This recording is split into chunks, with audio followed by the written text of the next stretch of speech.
Mostly, he's taking a day off from investigating scandals in Indian society and exposing corruption to the entire subcontinent. Well, but apply your brain, sir, to these sort of questions for a minute or two. You've portrayed me as some kind of journalistic Robin Hood. I liked Sam's presentation incredibly. To summarize it, it tells me about the past, the present, and the future. Let me begin by saying that the hegemony of Western media has to end. Western media has had it too good for too long, and it has ruined the balance of power that's required, not just in politics and society. I was told you were a shy and retiring journalist. Now, since Sam started with numbers, I'd like to share some numbers. Sam's numbers were very interesting. If you look at his numbers, he says that in India, 91% of Indians follow cross-border news. So Indians are most interested about the world. The least interested in the world are the Americans and the British. Only 44 to 46% of people follow cross-border news. But US and UK together contribute 74% of the source of global news, whereas all of Asia contributes 3%. If I were to summarize that in one line, it basically says that Indians are the least insular people, most open-minded. Americans are the most insular people, right? But they have complete dominance over the global narrative in terms of news. I'll share a couple of other numbers with that. I have said recently that India will be the next media capital of the world. And I want to share with this audience why I think so. We have 99,000 publications in India. We have 13,761 registered newspapers in India. We have 404 news channels in India which run 24/7, and we don't have one single global news network.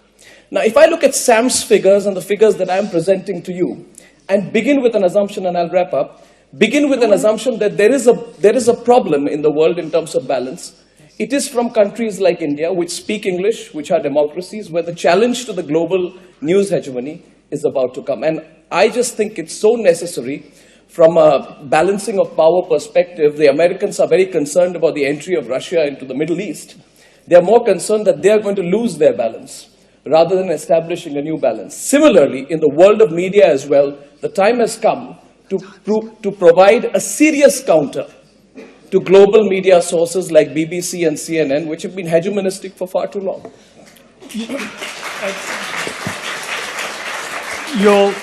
In a few more moments, you will be every bit as popular in Moscow as you clearly are in Delhi.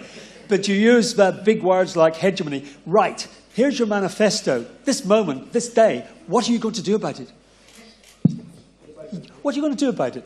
You've given numbers that talk of balance and hegemony. Yeah. India is a huge, prosperous, rich country. What are you going to do about it? I don't know how prosperous and rich we are, but we are going to be prosperous and rich. But I'll share some statistics with you.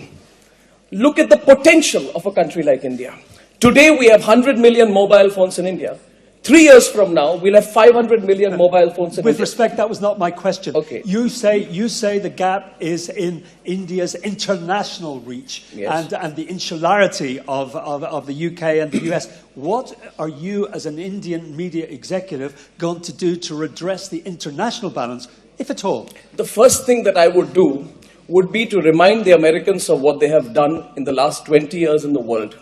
As the Chinese Premier Zhou Enlai said about the Americans, one of the delightful things about Americans is they have absolutely no historical memory. They don't remember. Or Gore Vidal said that the USA is the United States of amnesia. The fact of the matter is that you must remember today, and I'll only ask one question to this audience. It is 12 years to the day that a theory of the weapons of mass destruction was fed, and, if I may say so, amplified by the Western media. Everyone bought into it. There were cheerleaders. Nobody seriously questioned it. At one point of time, there was an article in the Newsweek magazine which said, it doesn't matter if Iraq has weapons of mass destruction, but the fact is they shouldn't get any. So what I'm going to do, in a very succinct reply to your question, is to restore the balance by creating a global media environment that is not located out of Washington, New York, or London. You create that global capital, you'll have a balance of power. 10 years back, you would have never imagined that India would be the software capital of the world.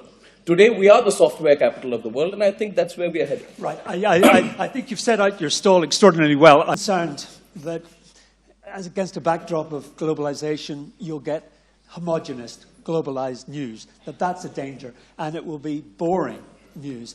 Is there a danger that your vision of the world might lead in that direction?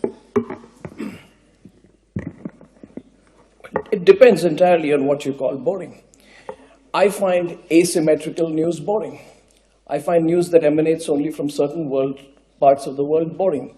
Now, so Nigel you agree with John Simpson? Yeah. There's a grotesque selectiveness. I do, and I would like to substantiate it with 3 particular examples.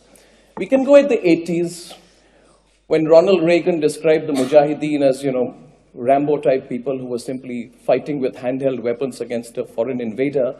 And when he met the Mujahideen, and that was covered, and that is where the ISIS story goes back to. Have people actually looked back and connected the dots? They haven't. The point is, look at the Paris attacks, and let's look at the coverage of the Paris attacks, to answer your question. Yes. Here we are. The Paris attacks have generated a lot of global coverage, up to the point where we have talked this morning about a global coalition to fight ISIS and why it cannot happen. You would know that on the 26th of November 2008, in the Mumbai attacks, 165 Indians were killed in 4 locations. In the Paris attacks, it was 1, by 10 terrorists sent from Pakistan, and that was the greatest act of bloodshed which happened. I saw that was covered extensively all around the world. They weren't. Its coverage is also, you've got to look at coverage in terms of whether you cover, or you cover with the intensity, passion, and for the length of time that you've covered the Paris attacks. You see, we must be open in this forum. The point that I'm making is the Paris attacks generated universal outrage they should have done. And the scale of the attack has now prompted what is close to an international effort against ISIS. Before there was Paris, when Mumbai was attacked, there weren't as many news outlets in the US or the UK who took up the job, and I'm not talking about coverage, of sanctions against Pakistan. And the reason for that is because the US has been hand in glove with what is happening in Pakistan. I find it very surprising, and maybe people in this audience don't know about this particular story. If I were to tell you that the person who carried out the surveillance was one of the masterminds of the attacks in Mumbai, was an American citizen by the name of David Coleman Headley, who was not just an American citizen, he was an FBI double agent. An FBI double agent was the mastermind of the Mumbai attacks. He went over to the dark side, and he was a double agent for both the Lashkar-e-Toiba as well as... Just a minute. No. Allow me to complete my point. I will let you complete your point, but I want just to put in that we cannot deal in great detail with historic conspiracy theories on this platform. No, it's not a conspiracy theory. It's a very relevant point. I find it very surprising that only one American investigative journalistic portal called ProPublica did the story of David Coleman Headley.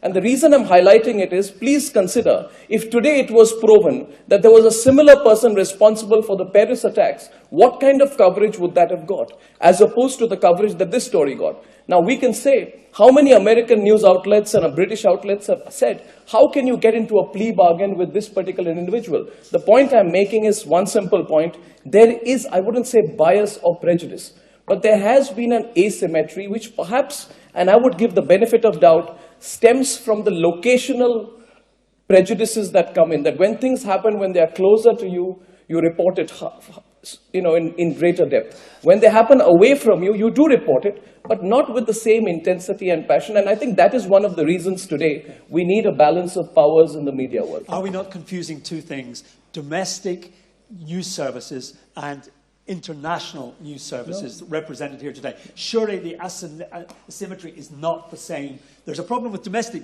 news services, I agree, but that is not what we're here to discuss today. I'm talking about, to clarify, I am talking about global news sources.